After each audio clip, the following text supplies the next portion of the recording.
So नमस्कार सबैलाई है, म चाहिँ खान ब्रान्ड होइन, टिकटकमा हजुरले चिन्नु नै भयो होला अहिले चाहिँ। अनि यो सामाजिक सञ्जालमा चाहिँ अहिले त्यो गङ्गोको नराम्रो जुन भिडियो बाहिरिएको छ होइन, त्यसमा चाहिँ धेरैजनाले चाहिँ अब कोहीले आफ्नो ओपिनियन दिइरहेछन्, कोहीले के भनिरहेछन्, कोहीले चाहिँ थम्बनेलमा लगाएर चाहिँ मेरो फोटो र गङ्गोको फोटो जुन त्यो चाहिँ फ्यानको रूपमा भेट भएको फोटो चाहिँ लगाएर चाहिँ भ्युज कमाउने काम गरिरहेको छन् होइन। अब त्यसमा चाहिँ मैले चाहिँ होइन, अब जस्तै अब हजुरलाई यो बारेमा आपत पर्छ भने हजुरले पनि आफ्नो सबै दिन मतलब परिहाल्छ क्या। अब अझै यदि तपाईँको बारेमा कहिले नराम्रो भिडियो पोस्ट गरेको छ सामाजिक सञ्जालमा, जो कि तपाईँले गरेकै होइन भनेपछि तपाईँलाई कस्तो लाग्छ होइन, हो त्यस्तै फिल चाहिँ अहिले मलाई भइरहेको छ। त्यसैले मैले चाहिँ यो भिडियो गर्न बाध्य भएको हो।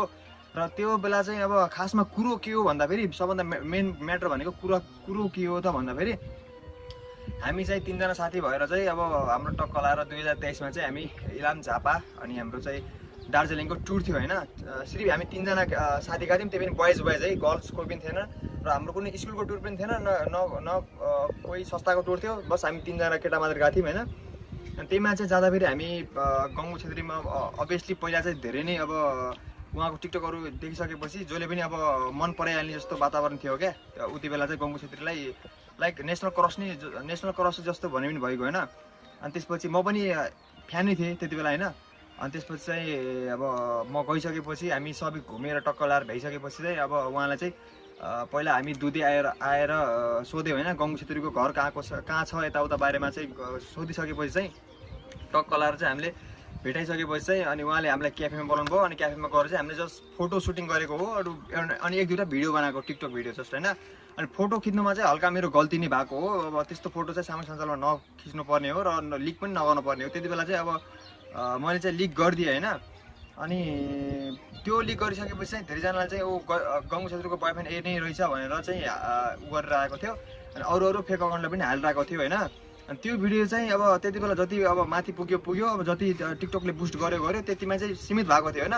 अनि त्यसपछि अहिले आएर 2 वर्षपछि, अब लगभग 2.5 वर्ष 2 वर्षपछि चाहिँ अब यो फोटो टिकटक भिडियो चाहिँ अब सर्ट लिस्टमा आयो क्या। अटोमेटिक टिकटकले चाहिँ बुस्ट गरिरहेको छ। त्यसमा चाहिँ त्यो भिडियो जुन कमर छोपेको फोटो छ त्यो चाहिँ अझै माथि बुस्ट गरेको छ। अनि त्यो कोही नबुझ्नेवाला हुन्छ नि, कोही नबुझ्ने अलि लापरवाही जे पाए त्यही पोस्ट गर्नेवाला लाइक र भिजको लागि तिनीहरूले चाहिँ यही केटाले हो भनेरसम्म लेखेको छ क्या। अब यही केटाले हो भनेर लेखिसकेपछि यो बारेमा चाहिँ मलाई लास्टै रिस उठेर चाहिँ बोलेको हो। र मलाई कुनै त्यो सामाजिक सञ्जालमा आएर आफ्नो यो मतलब बिल्ला गर्न यताउता आफ्नै बेइज्जत हुने काम म भइरहेको देख्न सक्दैन र चाहन्न पनि होइन। अब त्यो त अब कोहीले पनि चाहन्न। यदि तपाईँहरूमा यो हुन्छ भने पनि तपाईँहरू पनि अब यो बारेमा बोल्नुहुन्छ, त्यही नै हो। हाम्रो बिच चाहिँ केही त्यस्तो नराम्रो सम्बन्ध छैन होइन। जस्ट साथीको रूपमा खिचेको फोटो हो, त्यो पनि 2023मा त्यो सकिसक्यो। र अहिले चाहिँ अब यदि कोही अकाउन्टले चाहिँ त्यो पोस्ट गरिरहेको छ भने चाहिँ त्यो तपाईँले बुझ्नु होला कि अब कुन अकाउन्टले, अब यदि रियल अकाउन्टले पोस्ट गरेको छ भने चाहिँ अब त्यो हेर्नु होला कि अकाउन्ट पनि त्यो फेक अकाउन्टबाट पोस्ट गरिरहेको छ, त्यो पनि बुझ्नु होला। त्यही नै हो। अब गङ्गु छेत्रीले यो बारेमा बोल्नै पर्ने हुन्छ एकपल्टि। जस्ट खान ब्रान्डको चाहिँ गल्ती छैन यति भनिदिए म आफ्नो राष्ट्रबाट क्लियर हुन्छु।